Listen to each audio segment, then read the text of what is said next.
BJP. സംഘടനാ തെരഞ്ഞെടുപ്പുമായി ബന്ധപ്പെട്ട് പാർട്ടിക്കുള്ളിൽ പോര് ശക്തം. കൊല്ലത്ത് മണ്ഡലം പ്രസിഡന്റുമാരെ തെരഞ്ഞെടുക്കാനുള്ള യോഗത്തിനിടെ തർക്കമുണ്ടായി.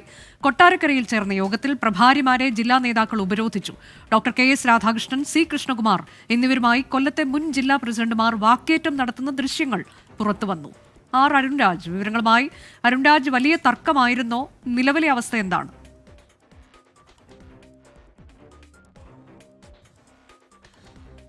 അനുജ, ബി.ജെ.പിക്കുള്ളിൽ സംഘടനാ തെരഞ്ഞെടുപ്പിലേക്ക് കടന്നതോടെയാണ് തർക്കങ്ങളും പ്രതിഷേധങ്ങളും ഇപ്പോൾ ഉണ്ടായിരിക്കുന്നത്. ഇന്ന് കൊല്ലം ജില്ലയിലെ മണ്ഡലം പ്രസിഡന്റുമാരെ കണ്ടെത്താനുള്ള യോഗമാണ് കൊട്ടാരക്കരയിൽ ചേർന്നത്. ഇതുമായി ബന്ധപ്പെട്ട് തെരഞ്ഞെടുപ്പ് അടക്കമുള്ള നടപടിയിലേക്ക് കടക്കാൻ സംസ്ഥാന നേതാക്കളായ doctor KS. Radhakrishnan, C. Krishnakumar, Renuka അടക്കമുള്ള നേതാക്കൾ ജില്ലയിലെത്തി ഇതിന്റെ നടപടിയിലേക്ക് കടന്നപ്പോഴാണ് മുൻ ജില്ലാ പ്രസിഡന്റുമാരുടെ നേതൃത്വത്തിൽ 6ഓളം വരുന്ന മുൻ ജില്ലാ പ്രസിഡന്റുമാരുടെ നേതൃത്വത്തിൽ വലിയ പ്രതിഷേധമുണ്ടായത്. സംഘടനാ തെരഞ്ഞെടുപ്പ് ഈ ഘട്ടത്തിൽ നടത്താൻ കഴിയില്ല, ഒരു വിഭാഗത്തിന് മാത്രമായി ഈ തെരഞ്ഞെടുപ്പ് അട്ടിമറിക്കുന്നു എന്നുള്ളതാണ് പ്രധാനമായും നേതാക്കൾ ഉന്നയിക്കുന്ന ആക്ഷേപം. ഗ്രൂപ്പ് സമവാക്യങ്ങൾ മാനിച്ചുകൊണ്ട് വീതവെപ്പ് മാത്രമാണ് നടത്തുന്നത്, അല്ലാതെ പാർട്ടിക്കുള്ളിൽ ഒരു സംഘടനാ രീതി ഇപ്പോഴില്ല എന്നുള്ള ആ പരാതി കൂടി ഈ ഉപരോധിച്ചവരും പ്രതിഷേധിച്ചവരും മുന്നോട്ട് വെക്കുന്നുണ്ട്. എന്തായാലും കൊട്ടാരക്കരയിൽ ഇപ്പോഴും ഈ പ്രതിഷേധം തുടരുകയാണ്. ബി.ജെ.പിയുടെ മുൻ ജില്ലാ പ്രസിഡന്റുമാരുടെ നേതൃത്വത്തിലാണ് ഈ ഉപരോധം ഇപ്പോഴും തുടർന്നുകൊണ്ടിരിക്കുന്നത്.